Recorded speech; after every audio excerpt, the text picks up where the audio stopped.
Hello fellow sim racers.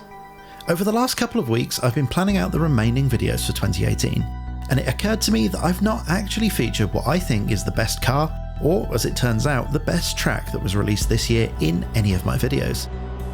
Now obviously this is a highly subjective area, so I thought it'd be fun to see what you guys think were the best car and track of 2018. So stick around for some commentary and some gratuitous slow motion footage. You know the deal.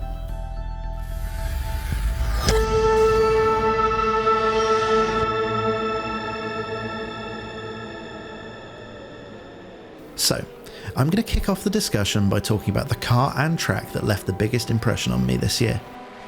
Making sim racing videos for YouTube can be frustrating at times.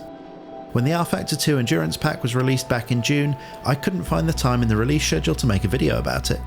And when I finally did have the time, the moment had passed and the subject had been covered pretty thoroughly by other channels. What that means is I've not made a video about a car that I think is as close to perfect as it's possible to get. The Oreca 07 LMP2 car. What's impressive about the Oreca is that it stands out in a pack of otherwise fantastic cars. It's like panning for gold and pulling out the Hope Diamond. I've got a video coming out that's dedicated to the LMP2 car, so I won't go into too much detail here. But my argument for why this Studio 397 Oreca is my favourite car release this year is simple. Whenever I load up the Oreca in RF2, I have a great time. And the same can be said for what I think is probably my favourite track release this year. Now, this could quite easily have been Sebring for RF2, which is itself fantastic, but for me, the most impressive track release this year is Paul Ricard for Assetto Corsa Competizione. I find it hard to believe that I'm saying this, as I share the view of most motorsport fans that Paul Ricard is, to put it charitably, a bit dull. But here's the thing. I've driven Paul Ricard in many games and sims over the years, and I've always struggled to bond with the circuit. Finding braking points has been tricky, and on occasion even remembering where the hell I'm supposed to be going can be a challenge. But the ACC version is so detailed and well executed that those problems are non-existent. In fact, as far as I'm concerned, this is the new benchmark for sim racing circuits. So, the ACC version of Paul Ricard is my favourite track this year for two reasons. Partly because it's technically excellent, but mostly because it's managed to completely change my opinion about Paul Ricard, morphing it from a bore to an enjoyable and challenging racing venue.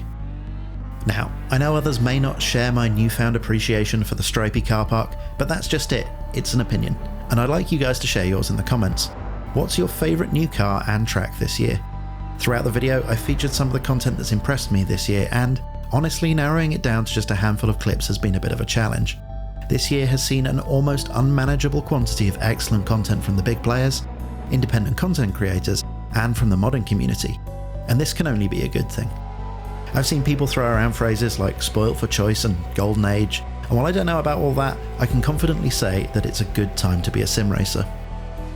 So that about wraps things up.